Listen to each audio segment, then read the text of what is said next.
한 발 더 들어가는 고품격 시사대담 뉴스 인사 프라임 바로 시작하겠습니다. 매주 금요일 코너 세계와 K입니다. 이 시간에는 세계 속의 한국, 우리가 알아야 할 세계 소식 이야기를 해보겠습니다.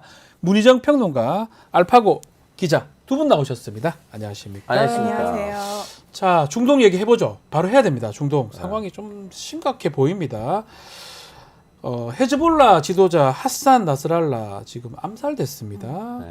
근데 문제는 보면 휴전 동의를 했다는데 그 이후에 암살됐으면 뭔가 암살 이유가 휴전 동의하고 관계가 있다 봐야 됩니까? 알파고부터 얘기 좀 주시면 좋을 것 같아요. 아니 그것도 그 휴전을 동의했다는 거를 제외하고 네.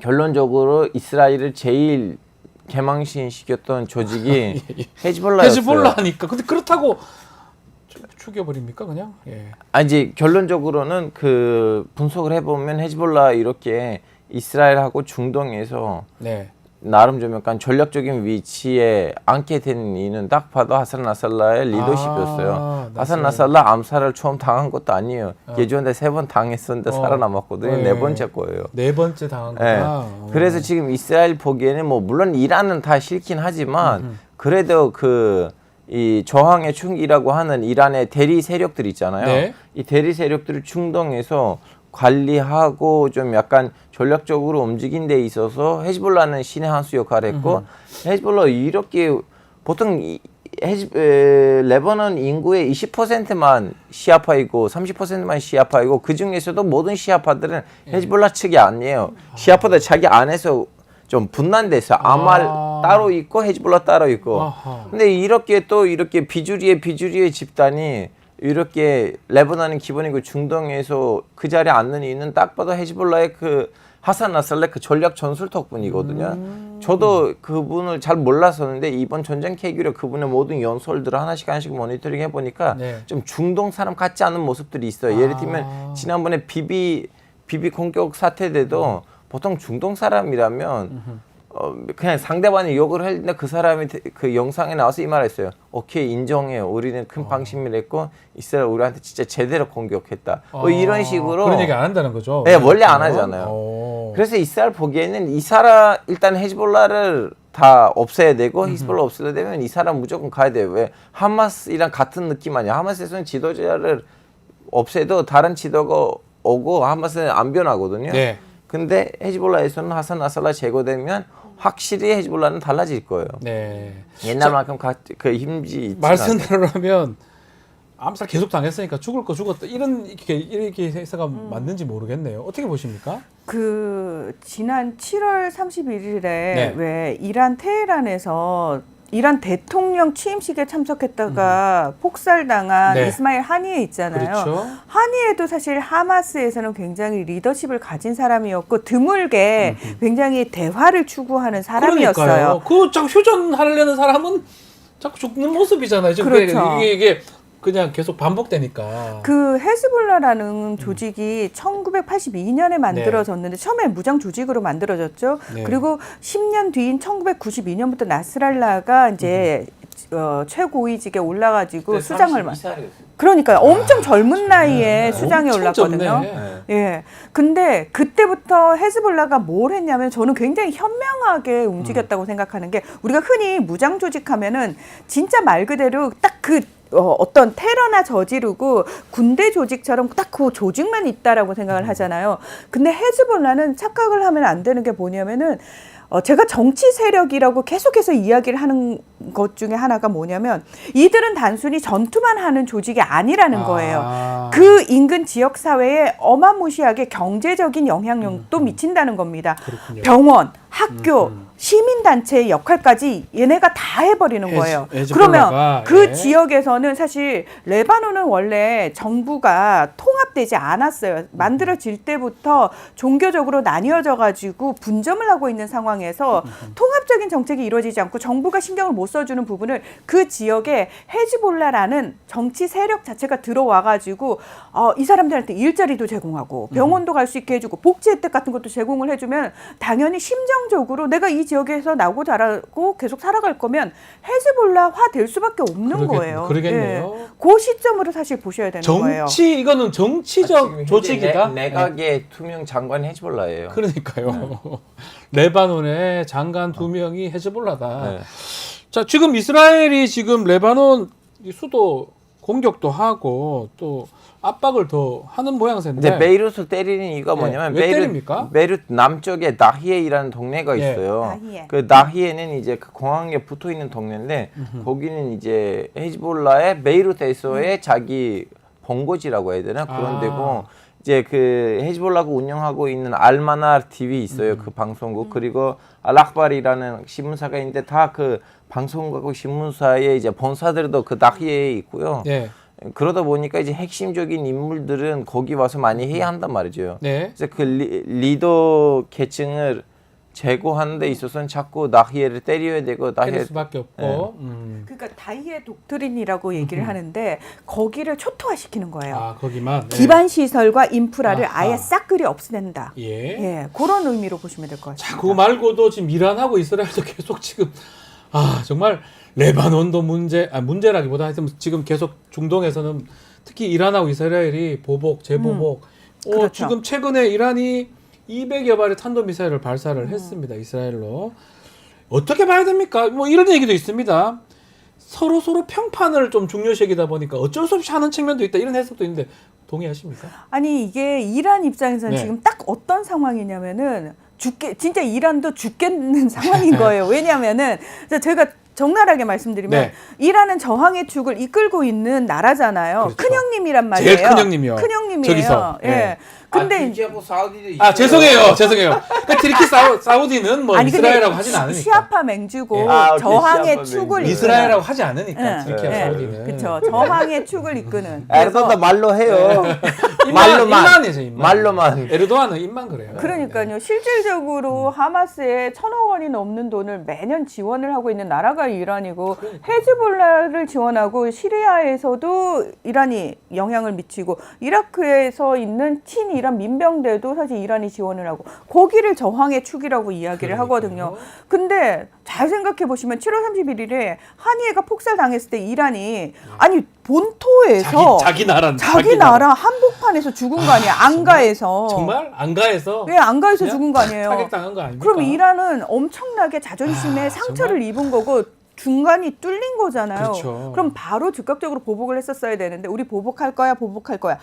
뭐 일각에서는 그거 심리전이었어라는 얘기도 있는데 네. 중요한 거는 언제 어떤 형식으로 보복할 건지에 대한 얘기가 굉장히 많았는데 지금까지 네. 안 했어요. 안 한 과정에서 나스랄라까지 폭살을 당한 거예요. 또 죽었어요. 자, 그러면 이제 이란은 어떤 상황이었냐면, 자, 유엔 총회가 벌어지고 있었죠. 그 상황에서 이란의 페제시키안 대통령이 가가지고 우리 이란 핵합의와 관련해가지고 굉장히 좋은 성과를 냈어요라고 이야기를 하고 있는 와중에 나스랄라가 폭살을 당한 겁니다. 네. 자, 그러면서 아니 레바논을 칠 때만 해도 그 이스라엘이 계속해서 대규모로 폭격할 때만 해도 우리는 그 덫에 걸려들지 않을 거야 이러면서 끌려 들어가지 않으려고 엄청나게 노력을 하고 있는 상황이었는데 나스랄 이래도 안 들어올 거야 라는 식으로 하고 있는 거예요. 야, 정말 그러면 그리고 이것도 있어요. 예를 들면 이란에서 그 정권을 너무 사랑하는 시민들이 있잖아요. 네. 그 사람들한테 물어보면 제일 사랑하는 사람 누구냐? 첫 번째 하마네이 이란을 청해주죠. 두 번째 두 번째 하산 나스랄라. 다 죽다. 그러니까 자기 같은 나라 아닌데도 그런 느낌이고 그리고 이제 죽고 난 다음에 이란 시민들이 울는 모습들이 그러니까 보면 이란 국민들 입장에서는 이거 이란이 가만히 있으면 안 되는 거 아니냐 이런 얘기 할 것 같아요. 근데 어떤 상황이냐면 이란은 저는 딱 그 느낌이었어요. 미국에 의해서 두 손이 뒤로 이렇게 묶여 있는데 야 우리가 니들 지금 경제 엄청 어렵잖아. 제재 풀어줄 테니까 우리하고 이야기를 하자라고 물밑에서 계속 이야기를 하고 있는 상황에서 두 손이 묶여 있잖아요. 네. 묶여 있는데 아니 그러면은 우리도 해야 되는데요 라고 하면 미국 입장에서 이해는 하는데 여기서 만약에 니들이 더 크게 벌리면 우리도 끌려 들어가. 나가면 우리는 안 된다. 그래서 이번에 나스랄라에 대한 자기 방어권 차원에서 우리가 때렸다라고 얘기를 하면서도 공식적으로 뭐라고 얘기를 하냐면 이거는 하메네이 최고 지도자의 명령으로 이걸 수행했다라고 이야기를 합니다. 이건 굉장히 중요한 겁니다. 뭐냐면 이란이 투트랙 전략을 쓴다는 거예요. 제 보기엔 거기서 투 트랙 안에 세 트랙인데요. 새 트랙은 뭐죠? 왜냐면 이란이 그 공격하기 이틀 전날에 이스라엘 총리 나타냐고 무슨 말했냐면 레바논을 때리기 전에 이스라엘 국방부 장관이 아랍 말로 레바논 주민 여러분, 우리가 니네들 때리려고 한 것이 아니고 우리는 헤즈볼라 때릴 것이요. 그래서 헤즈볼라 기지들을 멀리 가서요 하듯이 딴 데 가라고. 소개명을 내리는 거죠. 나타냐후도 이란 국민 여러분, 당신들은 너무나 빛나는 제국의 후예들이잖아요. 이 신정 제재를 받아들여야 돼요. 그래서 딱 봐도 이란 사람들 보기에는 걔네들 조만간 여기도 질 것 같은데. 아, 느낌상. 예. 그래서 미리 우리는 가서 이분들의 이제 군사 기지하고 핵 기지를 좀 약간 어느 정도 때리면서 야, 니네들 때리면 우리는 텔아비브 뭐 물바다 만들어 버릴게라는 걸 보여줘야지 걔네들이 멈출 것 같다는 생각도 없지 않아 있어요. 자, 우리 지금 미국 중심으로 이스라엘, 이란 셈법도 다른 것 같아요. 미국은 또 대선이 걸려져 있고 미국은 지금 이제 모든 거의 정치적 큰 이벤트, 그러니까 대선 전에 다 거기 걸려 있죠. 그렇죠. 네. 유권자들한테 어필할 수 있는 큰 정치적 이벤트는 지금은 일단은 없는 상황이에요. 그렇죠. 없는 상황에서 결국은 영향을 받을 수 있는 게 뭐냐면은 경제적인 부분이란 그렇죠. 말이에요. 근데 이 경제가 우리가 그 얘기를 하잖아요. 경제는 심리다라고 얘기를 하는데 저기 멀리서 전쟁이 벌어져도 사람들이 심리적으로 뭔가 압박감을 갖기 시작하고 긴장감을 받기 시작하면은 뭔가 우리 경제가 안 좋은 것 같아라는 네. 느낌을 받는단 말이죠. 특히 미국인들은 자동차가 삶에 있어서 필수잖아요. 그렇죠. 미국 땅에서 살려면은 예. 그러면 유가의 영향을 가장 크게 받는단 말이죠. 이란을 지금 이스라엘이 이란 우리가 보복할 건데 이란 핵시설 또 뿐만 아니라 석유와 관련된 시설, 중요 시설도 우리가 때릴 수 있어라는 얘기를 계속 푼단 말이에요. 예. 그렇게 되면은 미국인들은 아직 때리지 않았음에도 불구하고 유가 오르는 거 아니야? 이미 유가가 오르잖아요. 이미 유가가 국제 유가가 오르고 있는 거에 대한 심리적 타격을 받기 시작한다는 거예요. 그러면 네. 미국 대선에 있어서 더 이상 내부적으로 정치 이벤트가 없는 상황에서 이것밖에 영향을 없네요. 받는 가장 거는 중요한 건 외부예요. 이거잖아요. 그렇습니다. 아, 이스라엘, 이란 셈법도 한번 우리 알파고가 네. 어떤 머리를 쓰고 있는 겁니까? 이스라엘은 어떤 셈법, 이란은 또 어떤 셈법? 정리를 좀 해주면 좋을 것 같아요. 이란이 단순히 이 세법이에요. 이라크 이란 전쟁 때는 이란이 그 깨달은 거예요. 우리는 네. 더 이상 전쟁을 우리 본토에서 하면 안 돼요. 하면 안 되겠다. 우리의- 다 힘들어진다. 예, 우리의 적들이 우리랑 싸우려면 우리 영토 밖에서 싸워야 해야 된다. 된다. 이런 셈법. 그래서 있을 거고. 저항의 축이 생긴 거고 무조건 테리 그러니까 세력들로 헤즈볼라 이런 데서 헤즈볼라 하는 있고 거죠. 여기 저기 있는 하마스 거. 있고. 근데 이스라엘도 이런 거. 예전에는 이거 있었어요. 누가 이스라엘을 건들리면 걔가 그러니까 가만히 섰잖아요 옛날에는. 그 죽었다. 근데 네. 이 원칙이 무너졌어요. 이렇게 막 헤즈볼라 때문에 이스라엘이 2번이나 레바논에 들어갔는데 절수했고 2000년대 한 번, 2006년대 한 번, 그리고 지금 막 후티 반군 안사룰라 그리고 이란도 지금 때리고 있어요. 그래서 그걸 보니까 이스라엘 보기에는 시아파 애들이 이렇게 그냥 냅두면 내일 모레 우리 합의했던 지금 잠잠했던 순위파 애들이 또 들고 일어나면 어떡해. 우린 걔네들이 이제 겨우 제압을 했었는데 그래서 빨리 우리의 그 옛날 원칙이 다시 수립돼야 돼요. 아, 이스라엘 또 뭐 더더군다나 또 이스라엘은 또 뭐 네타냐후의 또 입장도 있는 것 같기도 하고. 자, 어쨌든 미국하고 대선하고 관계가 있는 것 같은데 바로 미국 얘기 좀 해보죠. 얼마 안 남았어요 이제 대선. 예, 11월 5일. 얼마 안 남았거든요. 지금 보니까 아주 여론조사는 치열한데 저는 이것도 처음 봤습니다. 아, 뭐 계속 보긴 했지만 뉴욕타임즈가 이제 해리스 지지 선언을 했습니다. 네. 우리는 안 돼요. 언론사가 하는 경우는 거의 없는데 미국은 대놓고는 뭐 안 해도 공개적으로 하잖아요. 아니 뭐 하긴 하죠. 아니, 보면 알죠. 보도하는 거 보면 알죠.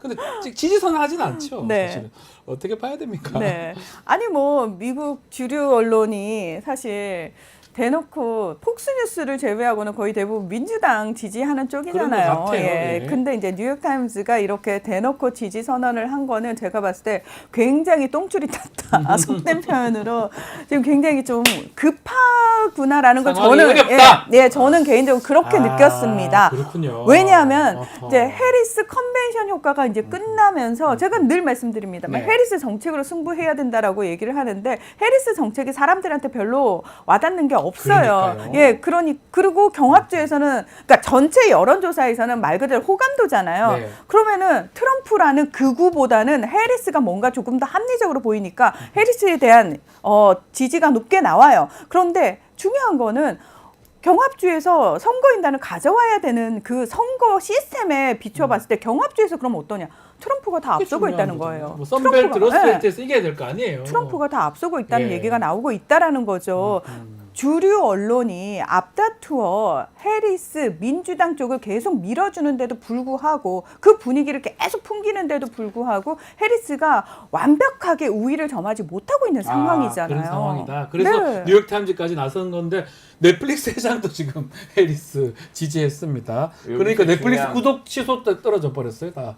여기서 이제 중요한 거는 예. 이제 페이스북 페이스북. 예. 그리고 일론 마스크. 근데 일론 마스크는 아시다시피 트럼프에 가깝잖아요. 예. 예. 저커버그도 난 이제 정치적인 문제 관여 안 할게요. 했다가 회사가 출렁거릴 수 있으니까 네. 지금도 지금 구독 취소가 넷플릭스가 엄청 가고 있는 상황인데 자 TV 토론도 있었습니다. 지난 1일인데요. 지금 팀 월즈 민주당 후보 또 벤스 공화당 후보 어떻게 보셨습니까? 이게 이제 하이라이트 어땠어요? 부분들을 네, 봤는데요. 어땠어요? 솔직히 말하자면 저는 그 할아버지 분이 그렇게 오랫동안 월즈요. 예, 말을 잘하실 줄 알았는데 오프닝 때는 좀 약간 너무 버벅거리셨고 그랬군요.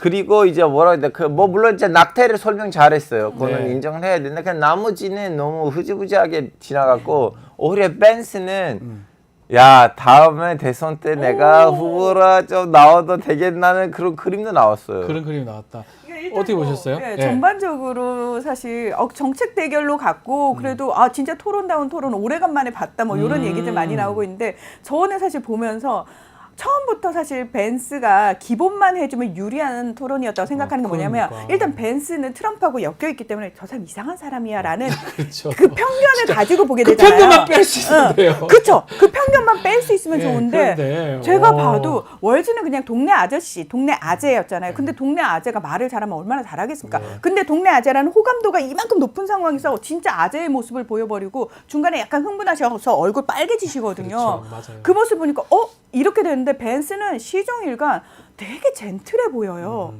그거 그리고 너무 똑똑하다는 거 보였었어요. 이 사람 변호사 출신이에요. 그 좋은 대학 나오고 변호사 출신의 마을이 똑똑한 사람이었어요. 알고 보니까. 그러니까 사람들이 과거 혐오에 쓰세요. 과거죠. 아니, 지금도 똑똑하겠죠. 아, 예. 그러니까 착각했던 거예요. 이상할 트럼프는. 거야. 네. 이 사람 이상할 거야라고 생각하고 딱 봤는데 사람이 너무 멀쩡한 거예요. 그러니까 당연히 올라갈 수밖에 없는 거죠. 그 사람 똑똑해요. 트럼프한테 제일 처음에 미국의 히틀러라고 했던 사람인데 얼마나 똑똑하길래 히틀러라고 했던 사람이랑 손을 잡고 그래요.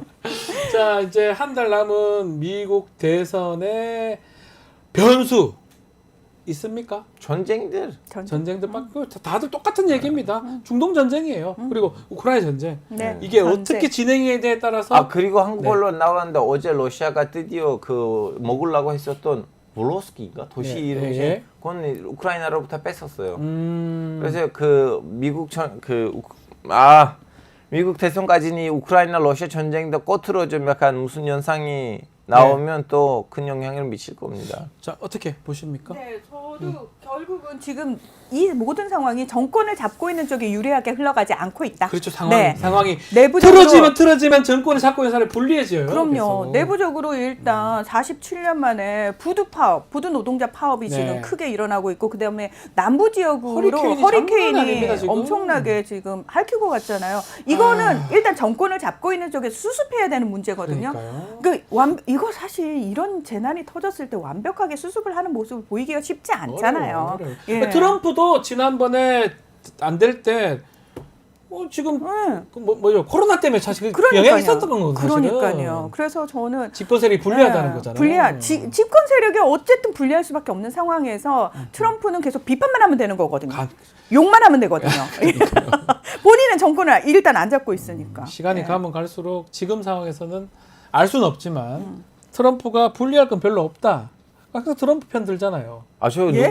제 편이 아니고 트럼프가 유리할 거라고 짚어주시잖아요. 네, 트럼프가 지금 근데 뭐 혹시나 모르니까 갑자기 미국 대통령이 네. 국민 여러분 지금 우리는 너무나 힘든 시기를 보내고 있습니다. 네. 국민 안전을 위해서 이 전쟁들 끝날 때까지는 선거를 한 달 연기하겠습니다. 그런 못하죠 미국은. 아, 모르죠. 에르도 아닙니까 거기가? 모르죠. 못해 미국에 그게 가능합니까? 네. 미국은 불가능한 얘기입니다. 러시아나 뭐 죄송하지만 튀르키예는 가능할 수도 있다. 죄송해요. 아니 이미 했어요. 그렇죠? 그래서 우크라이나 그렇게 해서 젤렌스키가 엄청 욕을 먹었잖아요. 그렇죠. 예. 전쟁 때문에 미뤄서 미국은 불가능하다. 제가 단언할 수 있습니다. 자 지난주에 저기 우리 평론가가 깜짝 그 일본 총리 얘기 좀 했었는데 진짜? 결국은 이시바 시게루가 당선이 됐습니다. 정말 이변이 벌어진 네. 거거든요. 이거는 야 그 저기 누구죠? 그 저기 고이즈미가 야. 고이즈미와 다카이치 둘이 2파전으로 될 거라고 제가 예상을 했는데 네. 저 깜짝 놀랐던 게 뭐냐면 이시바 시게루 같은 경우에는 당내 기반이 약하기 때문에 거의 아무리 없죠. 여론조사에서 높게 나와도 제가 전혀 승리하지 못한다고 말씀을 드렸는데 그건 뭘 의미하냐면은 내부적으로 네. 파벌들이 일단은 아소다루파를 제외하고는 나머지가 다 해체가 된 상황에서 구심점이 없어져 버렸잖아요. 파벌 네. 수장들의 그러니까 그런 상황에서 이 표 계산이 교묘하게 잘못된 어떤 이 사람이 좀 혜택을 본 부분이 있는데 그럼에도 불구하고 이시바가 이번에는 조금 그 파벌 해체의 수혜를 받은 부분이 뭐냐면은 일단 아소다루를 전 총리를 당 최고 고문에 앉히면서 54명의 아소다루파 표를 가지고 왔어요. 그게 컸네요. 그리고 기시다 파벌도 해체됐지만 중요한 건 기시다 영향력이 없어진 건 그렇죠. 아니거든요. 기시다 쪽하고도 손을 잡았어요 막판에. 네, 네, 네. 그러니까 이전에 보이지 않던 모습들을 이번엔 보일 수 있게 된 게 사실은 굉장히 큰 어떤 승리의 요인이 아니었나 네. 이런 생각이 듭니다. 어쨌든 다카이치가 1차 투표에서는 1위를 이겼어요. 했어요. 네. 분위기상 다카이치가 되는 거 아니냐. 일본의 최초의 여성 총리 네. 나오는 거 아니냐 이런 생각이 들었는데 자 이시바 신임 총리 어떤 사람이죠? 이분도 기본적으로 아버지가 정치인 출신의 세습 정치인입니다. 네. 일본 자민당의 정치인들 40%가 아버지나 친인척으로부터 지역구를 물려받은 그렇죠. 세습 정치인이고요. 이분도 그분 중에 한 분이고 12선 의원입니다. 12선입니까? 29살. 이번 기본은 12선이에요. 예, 기본입니다. 예. 그리고 이분 밀리터리 덕후예요. 네. 그러니까 굉장히 방위력이나 군사, 안보 이런 쪽에 관심이 지대합니다. 그래서 저는 사실 이분이 그나마 역사 문제에 있어서 한일 간의 문제에 있어서 한국인들을 좀 납득시킬 필요가 있다. 우리가 그런 노력은 해야 된다. 뭐 이런 얘기를 해서 비교적 이 사람은 좀 대화가 될 거야라고 얘기를 하는데 저는 그 부분은 사실 중요하지 않고요. 오히려 왜냐하면 자민당 기조를 이 사람 혼자 거스르는 건 사실 쉽지 않거든요. 그렇죠. 그리고 이미 본인이 총리가 됐는데 내각 구성할 때 보면은 본인의 의중이 많이 들어간 부분 딱 한 부분 있어요. 뭐냐면 전직 방위상 출신을 4명이나 넣은 거. 그게 자기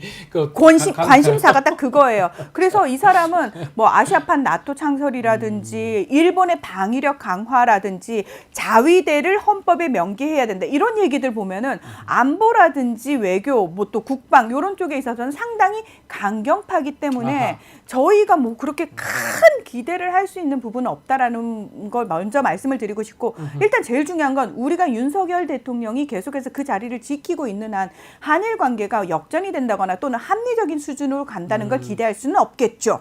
알아서 갖다 바치는데. 우리 알파고 좀 정리해 주시기 한일 관계 앞으로 어떻게 될까요? 잘 되기를 바래요. 그래요. 뭐 사실 그게 아니 너님도 한국 사람이잖아요. 한국 사람이잖아요. 그래 잘 되기를 바래요. 그 말이 잘 안 될 것 같다는 아니 그 의미가 있는 것 같아서. 좋은 금정적인 생각과 금정적인 마음을 지금 러시아 그리고 중동 또 동양에서도 아수라장이 나오면 안 되겠죠. 안 되겠죠. 안 되겠죠. 미국이 싫어할 겁니다. 미국이 한일까지 이래 되면 문제 진짜 큰일 날 겁니다. 미국은 무조건 한국, 일본 손잡아 사랑한다고 말해라고 그게 강요하거든요. 편해요. 미국 입장에서는. 예. 자, 알겠습니다. 오늘 세계와 K 여기서 마무리를 하겠습니다. 알파고 물리평론가 두 분 감사합니다. 고맙습니다.